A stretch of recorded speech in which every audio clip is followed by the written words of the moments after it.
بسم اللہ الرحمن الرحیم۔ ناظرین السلام علیکم، میں ہوں آپ میزبان صاحب شاکر وفاقی دارالعلوم اسلام آباد سے۔ کچھ تازہ ترین خبریں ہیں اور خبریں ہیں ذرا سیاسی ماحول کے بارے میں۔ وزیر اعظم عمران خان اور ملٹری اسٹیبلشمنٹ اور پھر اپوزیشن کیا کرنے جا رہی ہے، اور اپوزیشن کے ساتھ کون ہے، کون اشارے کر رہا ہے، پاکستان پیپلز پارٹی کو، مسلم لیگ نواز کو، مولانا فضل الرحمان صاحب کو، یہ سب آخر اچانک متحرک کیوں ہو گئے۔ یہ مختلف قسم کی کانسپیریسیز اس وقت موجود ہیں وفاقی دارالحکومت اسلام آباد میں، لیکن اب اس میں تھوڑی سی کمی آتی جا رہی ہے، اور اس کی وجہ یہ میں بتا دوں گا کہ اس ولاگ میں کافی امپورٹنٹ چیزیں آپ سے شیئر کرتا ہوں۔ صورتحال یہ ہے کہ آپ کو معلوم ہے کہ ماضی میں اس وقت عام طور پہ یہ تاثر ہے عام تاثر یہ پایا جاتا ہے، اس کو آپ کانسپیریسی کہہ لیں، پرسیپشن کہہ لیں، نیریٹو کہہ لیں، یہ بیانیہ بار بار میڈیا پہ لایا جا رہا ہے، اور اپوزیشن یہ تاثر دے رہی ہے کہ بس اب وزیر اعظم عمران خان کسی بھی لمحے جا سکتے ہیں، ان کی حکومت کا خاتمہ ہو سکتا ہے۔ یہ ساری باتیں کی جا رہی ہیں، اور اپوزیشن کے ساتھ ساتھ حکومتی بینچوں میں بھی تھوڑا سا ہل جل پیدا ہوئی، اور وہاں پہ بھی معاملات خراب ہونا شروع ہو گئے۔ متحدہ قومی موومنٹ آ گئی، کاف لیگ آ گئی، اور اس کے بعد پھر فنکشنل لیگ آ گئی۔ آہستہ آہستہ انہوں نے اپنے تحفظات کا اظہار کرنا شروع کر دیا، جس کی وجہ سے اس بات کو مزید تقویت مل گئی کہ جناب بس اب تو معاملہ بالکل ہی ہاتھ سے نکل گیا ہے وزیر اعظم عمران خان سے، اور جو ایک صفحہ تھا وہ بھی ختم ہو گیا ہے، وہ پھٹ گیا ہے، اور اب جو اسٹیبلشمنٹ ہے وہ دیکھ رہی ہے، مختلف آپشنز پہ غور کر رہی ہے، اور آپشنز پہ بات کرنا شروع کر دی ہے۔ فلاں نے فلاں کا ساتھ چھوڑ دیا، فلاں نے فلاں کا ساتھ چھوڑ دیا، لیکن اس ہفتے میں بہت ساری چیزیں کلیئر ہو جائیں گی۔ اس ہفتے میں بہت ساری چیزیں کلیئر ہو جائیں گی، اور یہ چیزیں کلیئر ہوں گی وزیر اعظم عمران خان کے حق میں اور موجودہ حکمراں اتحاد کے حق میں یہ کلیئر ہوں گی۔ اس کی ریزن یہ ہے کہ معاملہ جہاں سے شروع ہوا تھا وہ معاملہ اب اختتام پذیر ہونے والا ہے، اور بالآخر وہ اس ہفتے فائنلی حتمی طور پہ فائنل ہو جائے گا۔ وہ ہے D G I S I کی اپوائنٹمنٹ کا معاملہ، اور اب باقاعدہ طور پہ چینج آف کمانڈ کا سلسلہ شروع ہو چکا ہے۔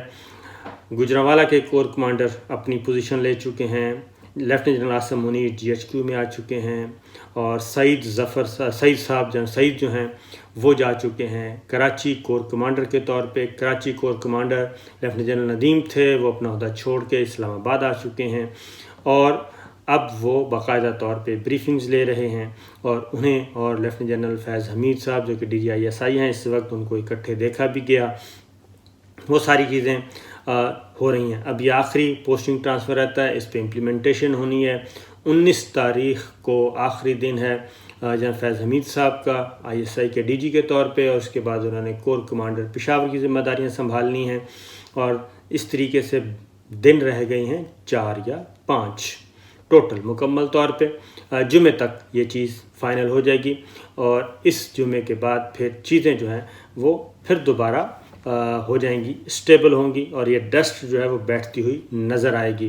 اس کی وجہ ہے کہ یہ جو ڈسٹ اڑی، اور یہ اڑی حکمرانوں کی طرف سے، یعنی کہ وزیر اعظم کی ہی طرف سے اڑی، اور وزیر اعظم آفس کی طرف سے ہی اڑی، جس کی وجہ سے اس کا فائدہ اٹھایا اپوزیشن نے بھرپور طریقے سے، اور اپوزیشن یہ سمجھ بیٹھی کہ یہ تو جناب معاملات پوائنٹ آف نو ریٹرن تک پہنچ گئے ہیں، اور اب اس سے ذرا فائدہ اٹھایا جائے۔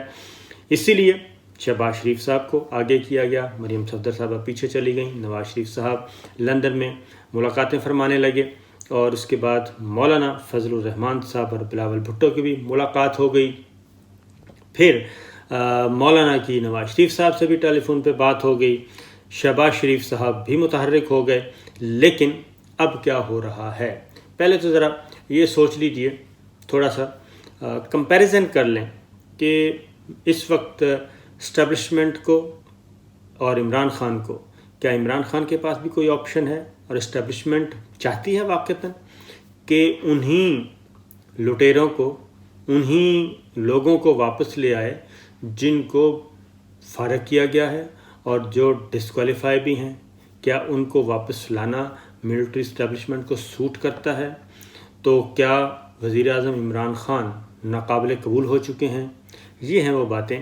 تو ماضی میں اگر دیکھیں، کیونکہ یہ اس وقت جو ہماری اسٹیبلشمنٹ ہے اس کا حافظہ بہت تیز ہے، کمزور نہیں ہے. اور ابھی زیادہ دور نہ جائیں، ماضی قریب کی بات ہے کہ جس طریقے سے پیپلز پارٹی اور مسلم لیگ نواز کی لیڈرشپ نے مل کے جو کچھ کیا پرویز مشرف صاحب کے ساتھ، وہ سب کے سامنے ہے. اور پرویز مشرف صاحب جو کہ سابق آرمی چیف ہیں، سابق چیف ایگزیکٹو ہیں، وہ ابھی تک پاکستان نہیں آ سکتے اور وہ دبئی میں ہیں. اور جب بھی واپس آئیں گے ایک نیا پنڈورا باکس کھل جائے گا. اور پہلے کیا ہوا، پہلے ذرا تھوڑا سا نواز شریف صاحب کس کس کو ٹیکہ لگا چکے ہیں. نواز شریف صاحب جہانگیر کرامت چیف آف آرمی اسٹاف، ان کو ٹیکہ لگا چکے ہیں. انہوں نے کہا جناب استعفیٰ دیں اور گھر جائیں. اس کے بعد فاروق لغاری صاحب کو، اسحاق خان صاحب کو، اور پاکستان مسلم لیگ کاف چودھری شجاعت حسین جو کہ بہت ہی ان کے وزیر داخلہ ہوتے تھے، بہت کلوز تھے، ان کو بھی ٹیکہ لگا چکے ہیں. متحدہ قومی موومنٹ ان کی اتحادی رہی لیکن کچھ نہیں ملا. اسی طریقے سے مولانا فضل الرحمان صاحب، وہ تو اب ادھر آئے ہیں، ورنہ وہ بھی ادھر ادھر پھرتے رہے. تو مسلم لیگ نواز کس کو سوٹ کرتی ہے؟ پھر کیا متحدہ قومی موومنٹ کو سوٹ کرتی ہے؟ کیا فنکشنل لیگ کو سوٹ کرتی ہے؟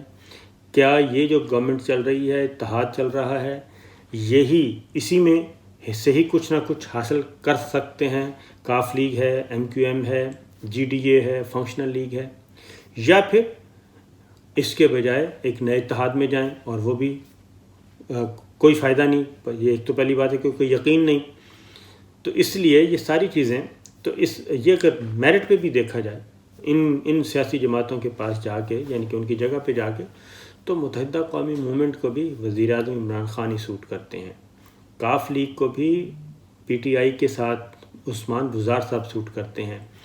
کیا پنجاب میں ان ہاؤس تبدیلی آتی ہے اور سی ایم شپ اگر چودھری صاحبان کے پاس نہیں جاتی اور انہیں پھر اسپیکر یا اسپیکر سے بھی کچھ اور بنا دیا جاتا ہے نئے سیٹ اپ میں، اور مسلم لیگ نواز جو کہ بضد ہے کہ انہیں پنجاب مکمل طور پہ دیا جائے، پیپلز پارٹی سے ان کی ڈیمانڈ ہے، اس میں کوئی اف بٹ نہ ہو، تو کیا چودھری پرویز الہی صاحب کو عثمان بزدار صاحب بطور وزیر اعلیٰ قبول ہیں، یا قبول ہیں آپ کے نئے وزیر اعلیٰ حمزہ شہباز؟ تو پی ایم ایل این تو کچھ نہیں دیتی کسی کو، وہ تو سب کچھ اپنے پاس رکھے گی. اس کے بعد مرکز میں کیا کاف لیگ اس وقت عمران خان صاحب کے ساتھ سیٹ ہے یا کسی اور کولیشن میں آ کے سیٹ ہو جائے گی؟ اور متحدہ قومی موومنٹ کو کیا ملے گا، جو کہ کہا جا رہا ہے کہ جناب پیپلز پارٹی پرائم منسٹرشپ لے لے، راجہ پرویز اشرف صاحب آ جائیں اور سب مل کے چلیں. یہ تو ہے اپوزیشن کی، یعنی کہ سیاسی جماعتوں کی سوچ. ان کو زیادہ فیوریبل سچویشن کیا ہے؟ تو فیوریبل سچویشن تو یہی ہے کہ جو اس وقت چل رہا ہے بس اسی پہ اکتفا کیا جائے، اور جو بھی معاملہ آتا ہے، بجٹ آتا ہے، لیجسلیشن آتی ہے، کوئی نہ کوئی تھوڑا سا پریشر ڈال کے چیزیں حاصل کر لی جائیں. اب تک تو یہی لگ رہا ہے. اور اس کی وجہ ہے کہ کاف لیگ کی پارلیمانی پارٹی کا اجلاس ہوا، ادھر سے عثمان بزدار صاحب نے اسٹیٹمنٹ دے دی، وفاقی وزراء کی اسٹیٹمنٹس آ گئیں، آپس میں رابطے بھی ہو گئے.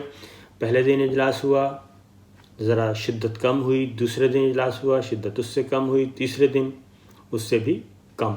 تو اس کا مطلب ہے کہ بس اتنا ہی ہے، اس سے زیادہ کچھ نہیں کہ جناب ہماری باتیں سنیں اور ہمیں ہمارے وزیروں کو امپاور کریں، اور کچھ اور ہماری ترقیاتی اسکیمیں ہیں ان کو لے کے آئیں، اور ہمارے ضلعوں میں جہاں جہاں کاف لیگ موجود ہے ان کو ذرا تگڑا کیا جائے. تو اس طرح کے بات عثمان بزدار صاحب سوٹ کرتے ہیں ان کو.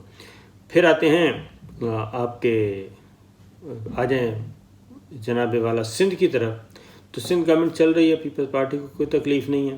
پھر یہ کہ شریف فیملی اور زرداری صاحب کے درمیان معاملات کیا اس حد تک ہو سکتے ہیں کہ بالکل ہی قدورتیں ختم ہو جائیں؟ وہ ابھی تک نہیں ہوئیں، کیونکہ مریم صفدر صاحبہ، نواز شریف صاحب وہ ابھی بھی سولو فلائٹ کے موڈ میں ہیں، اور وہ اگلا الیکشن جو ہیں وہ چاہتے ہیں کہ اگلا الیکشن وہ خود ہی لڑیں، اکیلے لڑیں، اور مولانا فضل الرحمان صاحب کو زیادہ سے زیادہ کچھ نہ کچھ حصہ دے دیا جائے.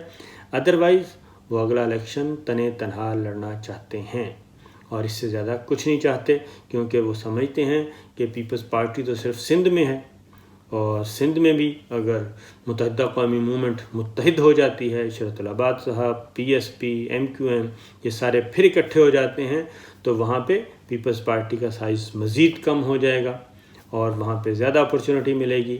تو اس لیے پیپلز پارٹی سے تو مسلم لیگ نواز کو کسی قسم کا کوئی خطرہ ہے ہی نہیں، تو لہٰذا وہ بھی چاہتے ہیں کہ آگے بڑھتا رہے۔ اور پھر آگے یہ ہے کہ اگلی بات، نواز شریف صاحب اور پیپلز پارٹی مسلم لیگ نواز دونوں پرویز مشرف صاحب سے این آر او لے کے ان کے ساتھ جو کچھ کر چکے ہیں وہ سب کے سامنے ہے، اور زرداری صاحب بھی ابھی تک پیپلز پارٹی جو ہے، آپ اس کو کہیں کہ وہ 100% پرو اسٹیبلشمنٹ ہو گئی ہے، بالکل نہیں ہے۔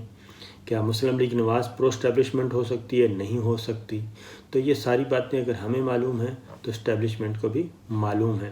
تو اس لیے یہ ضرور ہے کہ تھوڑا سا سپیس حاصل کرنے کے لیے بلف کیا جا رہا ہے، اور بلف کر کے کوشش کی جا رہی ہے کہ ہم ایک دفعہ عمران خان صاحب کو آؤٹ کریں اور اسٹیبلشمنٹ کے ساتھ مل کے ان ہوں، پاور کوریڈورز میں آئیں، اس کے بعد ہم دیکھیں گے اور ہم فیصلہ کریں گے۔ جیسے پرویز مشرف صاحب کے ساتھ این آر او کیا، وایا سعودی عرب نواز شریف صاحب واپس آئے، اور ادھر سے محترمہ بے نظیر بھٹو امریکہ اور یو اے ای کے راستے واپس آئیں، الیکشن میں حصہ لیا، اور الیکشن میں حصہ لینے کے بعد یعنی کہ بے نظیر محترمہ تو اس دوران وفات پا گئیں، دہشت گردی کا نشانہ بن گئیں، لیکن پیپلز پارٹی جیتی۔ زرداری صاحب نے اسی پاور شیئرنگ فارمولے کو آگے بڑھایا، اس این آر او کو، گارنٹر امریکہ موجود تھا، یو اے ای موجود تھا، اور نواز شریف صاحب وایا سعودی عرب آئے تھے، پنجاب ان کو مل گیا، مرکز پیپلز پارٹی کو مل گیا۔ یہ ساری چیزیں آہستہ آہستہ بڑھ رہی تھیں، لیکن پھر دونوں نے مل کے جس طریقے سے پرویز مشرف صاحب کو وہاں سے نکالا وہ ہمارے سب کے سامنے ہے اور تاریخ کا حصہ ہے۔ تو اس لیے یہ کہنا کہ اس وقت وزیر اعظم عمران خان اور اسٹیبلشمنٹ کے درمیان کٹی اس حد تک بڑھ چکی ہے کہ اس کی واپسی ممکن نہیں، تو یہ غلط ہے۔ معاملات اختلاف رائے ہے، لیکن وہ تمام اختلاف رائے اتفاق رائے میں اب تبدیل ہو چکے ہیں، خواہ وہ ٹی ایل پی کا معاملہ تھا، خواہ وہ ڈی جی آئی کی اپائنٹمنٹ کا معاملہ تھا، خواہ وہ کچھ اور تھے، وہ سب کے سب اتفاق رائے میں تبدیل ہو چکے ہیں، اور اب ایک دوسرے کو پر اعتماد کیا جا رہا ہے۔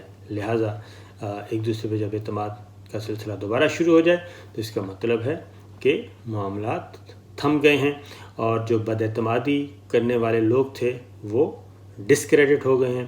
ایک بات ضرور کہوں گا وزیر اعظم عمران خان صاحب کو کہ ان کو جب بھی کوئی خبر دے اس کو کاؤنٹر چیک ضرور کرنا چاہیے، اور ایک دفعہ نہیں 3 دفعہ کرنا چاہیے، کیونکہ جیسے ان کو بتایا گیا کہ جناب باہر فوج آ گئی ہے، حالانکہ فوج نہیں آئی تھی، فوج آنے کا مقصد یہ تھا کہ جی بس سمجھیں آپ ہو گیا کام۔ تو اس طرح کی جو ڈس انفارمیشن ہے وہ ان کو ذہن میں رکھنا چاہیے کہ ایسی کسی ڈس انفارمیشن کے بارے میں کان نہیں دھرنا چاہیے، اور اچھی باتوں کو سننا چاہیے، اچھے پیغامات کو سننا چاہیے، اور اچھے فیصلے کرنے چاہیے، اور ڈیسیشن میکنگ میں بہتری آنی چاہیے، اور سیکنڈ تھاٹس اس میں ذرا کم آئیں تو زیادہ بہتر ہوتا ہے، اور جو ایک دفعہ طے ہو جائے تو اسی پہ ہی رہنا چاہیے۔ تو یہ چیزیں ساری ضروری ہیں۔ تو اگر وہاں پہ افواہ سازوں کا غلبہ ہو جائے گا ارد گرد، اور اس طرح کی ڈس انفارمیشن، مس انفارمیشن اور فیک نیوز پہ انحصار کیا جائے گا تو اس سے حالات خراب ہوتے ہیں، کیونکہ اس وقت یہ زمانہ ہے سوشل میڈیا کا، اور سوشل میڈیا کے ساتھ ساتھ یہ سوشل میڈیا پرانے دور کا یوں سمجھیں کہ کان جو بھرے جاتے تھے اور غلط باتیں، شکوک و شبہات کے بیج بوئے جاتے تھے، تو یہ سلسلہ اب اوپنلی ہوتا ہے بذریعہ سوشل میڈیا۔ تو ان چیزوں کو ضرور دھیان میں رکھنا چاہیے، اور ابھی بھی وزیر اعظم عمران خان جو ہیں وہ اپنے معاملات آگے بڑھا سکتے ہیں اور دھڑلے سے بڑھا سکتے ہیں، انہیں فی الحال کسی قسم کا کوئی خطرہ لگ نہیں رہا۔ تو باقی ڈے ٹو ڈے افیئر ہے پالیٹکس کا معاملہ. تو بال اگین میں کہوں گا کہ وزیر اعظم عمران خان کے کورٹ میں رہے گی، وہی کھیلیں گے، وہی فیصلہ کریں گے. اسٹیبلشمنٹ کے ہاں ایسا کوئی چیز مجھے نہیں لگ رہا کہ دیکھی جا رہی ہے کہ جناب وہ وزیر اعظم عمران خان کو چھوڑ کے تو ان لوگوں پہ انحصار کریں گے، ان لوگوں کو ترجیح دیں گے جو ماضی میں ان کو نقصان پہنچا چکے ہیں ہر طرح کا. تو یہ تھی صرف صورتحال. اجازت دیجیے. اللہ حافظ.